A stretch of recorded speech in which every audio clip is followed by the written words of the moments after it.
Hi, it's Scott, ROCKFILE, back with another podcast review for you. Going to talk about the 2005 cinematic achievement known as Doom.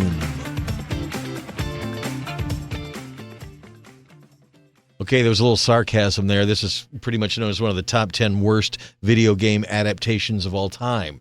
Why am I talking about it? Because I picked up a really cheap 4K copy only because the reviews said you have to hear the soundtrack. It is one of the most active DTS-X soundtracks out there. We'll talk more about that. And it is.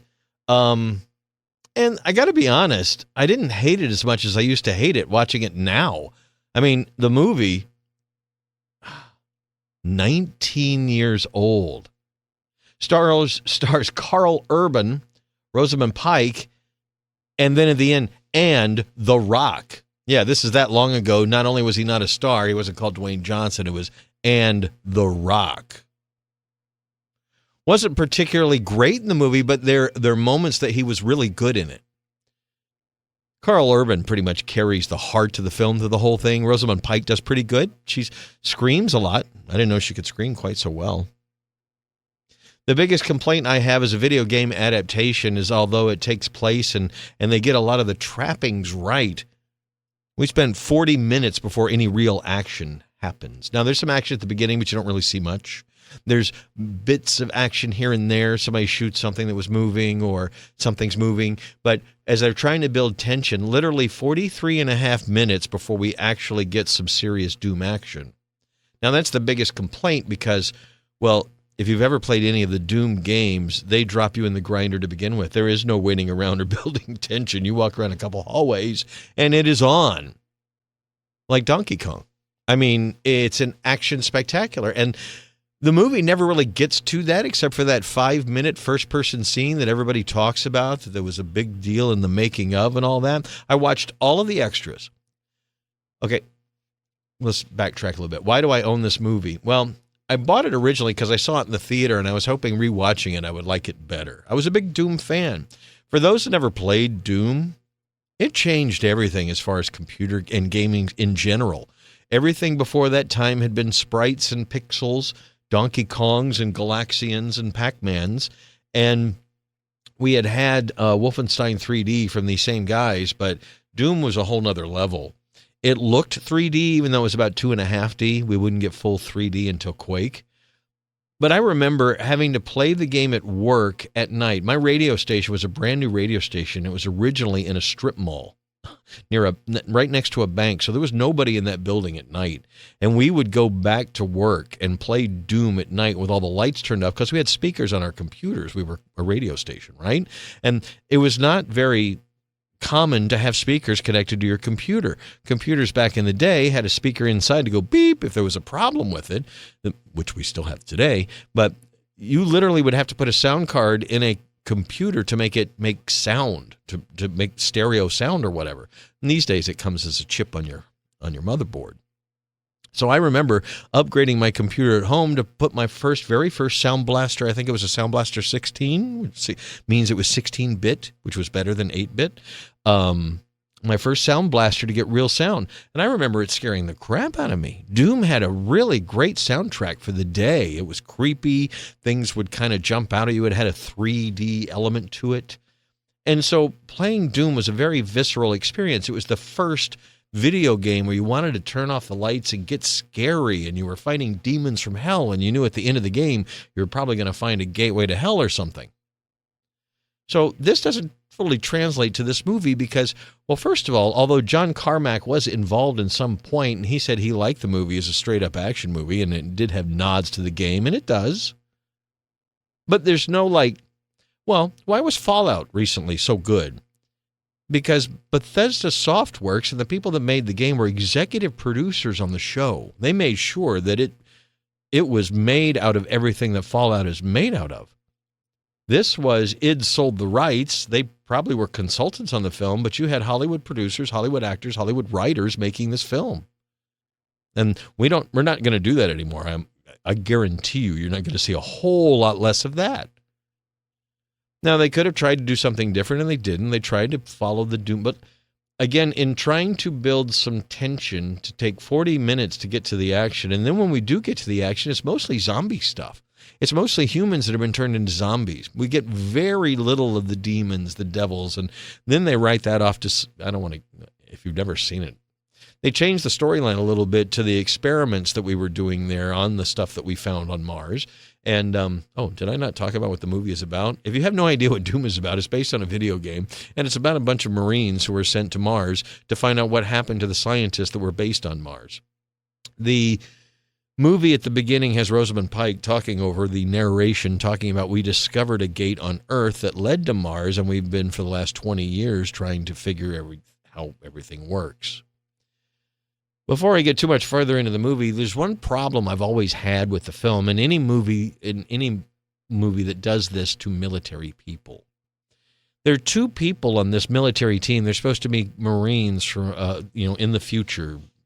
Anyway, you've got one guy who he's a creep.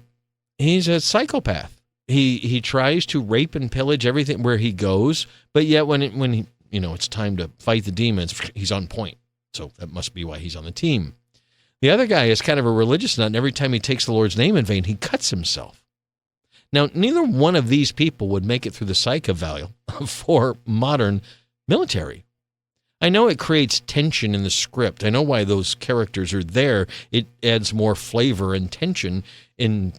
I don't know why you would need more of that in a Doom film. But to me, again, you have Hollywood writers trying to make a movie out of something they don't completely understand. Even Rosamund Pike later said that she wished she knew more about Doom. She had no idea how big it was, and when it failed, she heard about it very well. Even The Rock has said later that, hey, we tried, and it's a warning shot to those who are going to try and fail. Look at what we did. It's kind of what Ryan Reynolds says about Green Lantern. But watching the movie now, it's obvious it doesn't have the fingerprints of the creators of the game on it. Now, on the positive side, once the action starts, the movie's quite entertaining. The backstory and the mythology is pretty well thought out. They show you some pretty good special effects. By the time we get to the killings, almost all of it's practical. There's a little bit of CG enhancement here and there, things they couldn't do, but that's done very well because it's kept dark and shadowy. But a lot of the blood, a lot of the creatures are Doug Jones and other people in suits. And it looks great. That it holds up from that aspect. The special effects actually hold up. There's not a lot of stuff in space. There's not a lot of CG. It's a lot of practical stuff. And that, as we've learned watching a lot of movies recently, those movies hold up a lot better than the early stuff that went all CG and now look quite cheesy compared to what we can do now. We can make, this was 2005. This movie is 19 years old, and some of the stuff was actually quite good looking. We haven't gone too much further with some of the things they did. But all in all, when it was over, I'm like, yeah, I get it now. I don't hate it. When it came out, I hated it because I'm a Doom fan, and it just didn't satisfy that Doom itch in a film. We have gotten much better action movies since that just leave you breathless. A John Wick movie leaves you breathless. Get those guys to make a Doom movie. There was a straight-to-video sequel, kind of, I guess. I don't think it had any. I think I saw it at one point. It's available out there. I'm never going to review that or watch that again. But this, what I will say, the 4K is an upscale. It looks good. There's a lot of blacks. It's hard for blacks not to get crushed, but the Dolby Vision HDR does a really great job with really dark movies. It looked pretty spectacular. It's got a sea of grain. It was filmed on film, and it's up converted from a 2K, I think. I didn't really do a whole lot of research. But the soundtrack, they have blessed this movie with a DTS-X soundtrack. DTS-X is the component or the competitor to Dolby Atmos. Both of these are the next generation of surround sounds from each company. They're object-based, where they're not trying to make sound come out of the speakers to make it sound like it fills the studio, the room you're in. They try and place things specifically in the space of the room. That's what the technology does. They make bullets whiz over your head or past your ear. They can make things come up behind your head. The more speakers you have in a Dolby Atmos or a DTS-X setup, the better you're going to hear things in a three-dimensional space. It's pretty amazing. I have a minor Dolby Atmos DTS-X setup, and I've been someone who adopted 5.1 from the day one, so I've been in this hobby for 25 years. Dolby Atmos and DTS-X are just breathtaking when done right. And this is one of those soundtracks. It is constantly in motion. There's constantly things flying around. There's constantly sounds behind you, the air conditioning, the rumble of things, all of it. It is just a very immersive soundtrack. Wow. The critics were right. They gave this 5 out of 5 for the DTS-X soundtrack. And I would too. It really makes watching the movie worth it. The fact that the movie moves pretty quick, that The Rock is pretty good in it. There's a very, not to give too much away, but The Rock, well, there's a twist. And he's got a line that, you know, it's cheesy on one hand, but on the other hand, it's like, it's kind of funny, you know? And then what happens. Then it kind of has abrupt ending. All in all, I mean, it was worth the $10 I paid for it. Oh, yeah, how did I get it? So I own Dune from back in the day because, again, when I saw it in the theater, I bought the Blu-ray, thought if I watch it again, maybe I'll like it more. Never happened. And it looked pretty bad on Blu-ray. The blacks were really crushed. It was very pixelated in a lot of it, especially. I also thought that the first-person scene only lasts about 5 minutes. It's a little slow. Like, when you're used to playing Doom, it moves a lot faster. And I noticed when they weren't doing the first-person thing, things did move faster. I think they slowed it down not to make people sick. It's pretty vertigo to be in that first person, as we saw from movies that have come out since then. What was that? Hard Harry was one of those. So I got it because Grove, and if you don't order from Grove or Hamilton Book or some of these discount houses, Grove is actually an official store of Universal. It also carries Warner Brothers and other things. So they every once in a while have sales, and they had a sale, 3 4Ks for $30, where all of the 4Ks on the list were $15 to $20 plus each. So it was a great deal. So I found 2 movies that I really wanted, foreign films that are actually quite expensive on 4K, but if I could get them for $10 a piece, that's great. But there really wasn't a third one. And I own the Doom Blu-ray, and I really, and then I went and read the reviews. I'm like, give me a reason to throw this in there so I can get this deal. And the soundtrack was the reason. And worth $10. I mean, if somebody wants to watch Doom, I'm like, yeah, we'll watch Doom because you need to hear this soundtrack. I like Carl Urban a lot. I think he's great in the film. The Rock, Dwayne Johnson, the vision of what he's going to be, especially in the making of. It's a much younger version of him. He's not as well-schooled. He's not as